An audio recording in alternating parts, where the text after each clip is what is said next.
तो आज के इस वीडियो में हम 7 इंपॉर्टेंट क्वेश्चन देखने वाले हैं। तो इन क्वेश्चनों को ध्यान से पढ़िएगा, ये आपके पेपर में 100% आ सकते हैं। ठीक है, देखिए यहाँ पर पहली सवाल लिखी गई है 5, 3 और 7 अंकों से बड़ी एवं छोटी से छोटी संख्या का अंतर क्या होगा। ऑप्शन दिया 366, 386, 376, 396।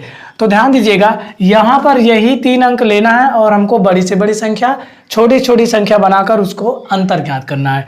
तो सबसे बड़ा क्या है 7, फिर उससे छोटा 5, फिर 3, उसके बाद छोटी छोटी 3, 5, फिर 7, माइनस 13 में से 7 घटाएंगे 6 बचेगा, 5 में से यहाँ एकदम उधार लिए 14 में से 5 गिरना और यहाँ बचा कितना 6, 6 में से 3 गए 3, 396। किसमें आ रहा है आपका चौथा विकल्प सही है। चलिए अगला क्वेश्चन देखते हैं।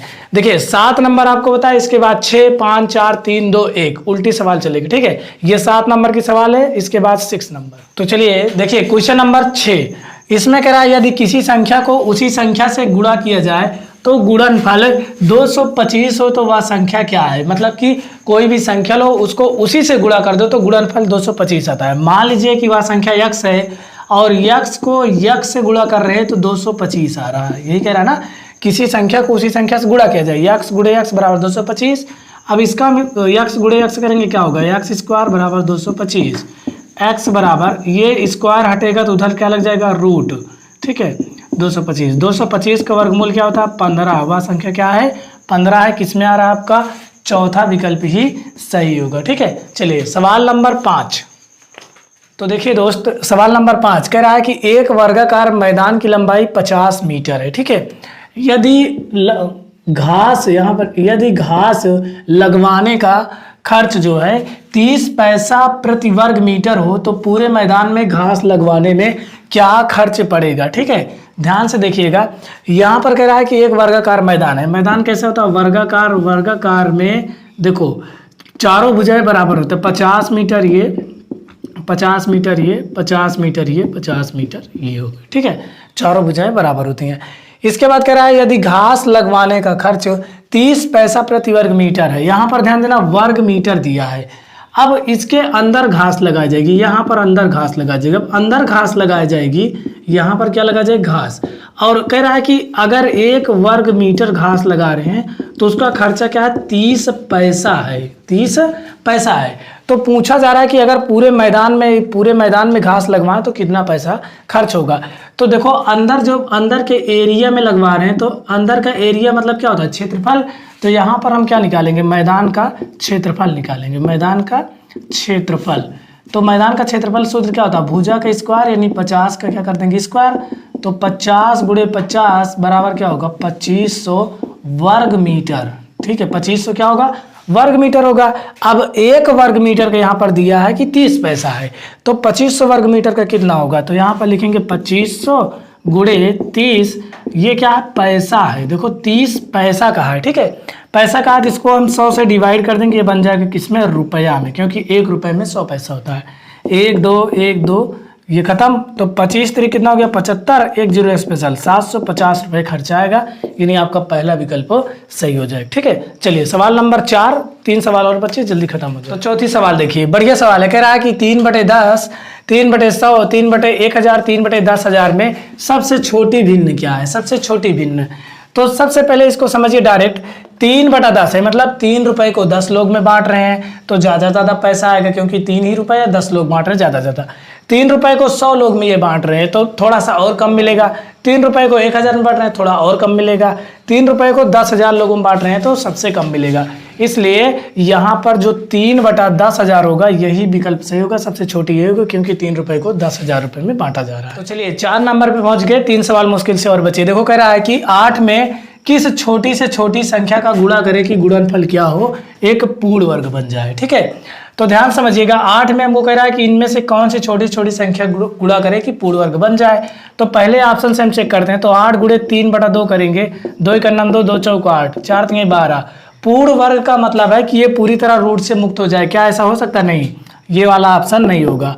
फिर 8 गुणे 1/2 करिए, 2 का नाम 2, 2 चौक 8, 4 का वर्गमूल 2 निकल सकता है, यानी कि जो आपका दूसरा विकल्प है यही सही होगा। बाकी आप खुद करके देख लीजिएगा, जिसका पूरी तरह वर्गमूल निकल जाए वही पूर्ण वर्ग संख्या है। ठीक है, तो इसमें आपका दूसरा विकल्प सही है। क्वेश्चन नंबर 3, तो चलिए दोस्त तीसरे सवाल पे पहुंच गए। बहुत गजब सवाल है। कह रहा है कि यदि 10 रुपए में 20 नारंगी ली जाए, कोई नारंगी मान लीजिए गेंद है या बाल है कुछ भी है, तो 25% का लाभ उठाने के लिए उनको किस भाव से बेचना चाहिए। ठीक है, तो देखो यहाँ 10 रुपए में 20 नारंगी खरीद रहे हैं और कह रहे हैं कि 25 रुपए का लाभ उठाने के लिए उसको किस भाव से क्या करना चाहिए, बेचना चाहिए। ठीक है, तो कितने खरीदे हैं, 10 रुपए की। ठीक है, और 10 रुपए में, बहुत ध्यान समझिएगा, 10 रुपए में 25% का लाभ चाहिए। क्या 25% का लाभ चाहिए? 20 नारंगी खरीदे हैं, तो ये 20 से हमको कोई मतलब नहीं है।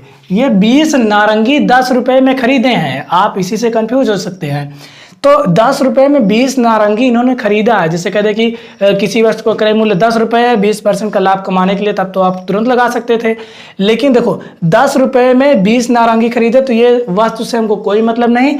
10 रुपए में उनको 25% लाभ चाहिए, तो 10 ऐसे लिखे, 10 का 25% देखो कितना होता है, 25/100। ठीक, 25 का नाम 25, 25 चौका 100, 2 दूनी 4, 2 पंचे 10, यहाँ क्या बचा 10 प्लस यहाँ बचा 5/2। इसका बटा 1 मान के अगर हम एलसीएम करें तो 2 हो गया, 1 2 के 2, 10 दूनी 20 प्लस 5, 20 5 कितना हो गया 25/2, भाग करेंगे तो 12.5।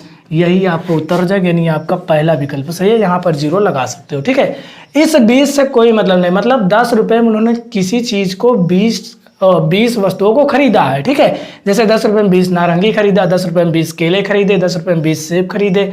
20 सेब तो आएगा नहीं, लेकिन बता रहा हूँ। ठीक है, तो 25% का लाभ, मतलब इसी 10 रुपए में उसको 25% लाभ चाहिए। ठीक है, तो आप इसका तरीका, दूसरा तरीका भी लगा सकते हो, मतलब कि विक्रय मूल्य गुणे 100 वाला, वो वाला भी तरीका आप लगा सकते हो, तो उससे भी आ जाएगा।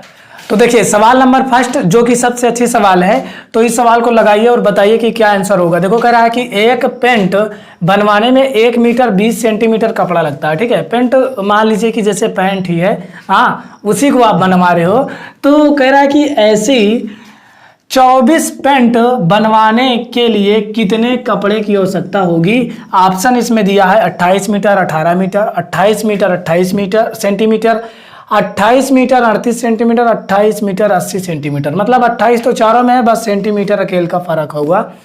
तो बताइए इसका आंसर क्या हो सकता है। तो पहले आप लगाएंगे, उसके बाद हम बताएंगे इसको। यहाँ पर दिया 1 मीटर और 20 सेंटीमीटर, तो बताइए जल्दी से कि इसका आंसर क्या होगा। तो चलिए देखते हैं। देखो एक पेंट बनवाने में 1 मीटर 20 सेंटीमीटर का कपड़ा लग रहा है। ठीक है, 1 मीटर 20 सेंटीमीटर को एक पेंट बनवाने में, यहाँ आप लिख सकते हो एक पेंट बनवाने में खर्चा जो है, कपड़ा जो है 1 मीटर 20 सेंटीमीटर का लग रहा है। अब यहाँ पर आपको 24 पेंट बनवाना है, तो जो ये मीटर है और इस सेंटीमीटर है, दोनों को एक करिए पहले। तो 1 मीटर में हम पढ़े हैं कि 1 मीटर बराबर क्या होता है, 100 सेंटीमीटर होता है।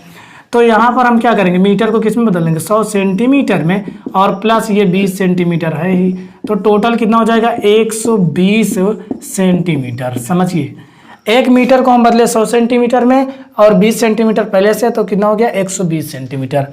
अब 24 पेंट बनवानी है, तो यहाँ 24 पेंट बनवाने में जो कपड़ा लगेगा, 24 पेंट बनवाने में कपड़ा 24 गुणे 120 सेंटीमीटर कपड़ा लगेगा। ठीक है, एक पेंट बनवाने में 120 सेंटीमीटर, तो 24 पेंट बनवाने में 24 गुणे 120, इसका गुणा करिए, 0 हो गया, 12 चौक 48 की 8 हासिल 4, 12 दूनी 24 में 4 जोड़े कितना हो जाएगा 28, 2880 ये क्या आया, सेंटीमीटर आया।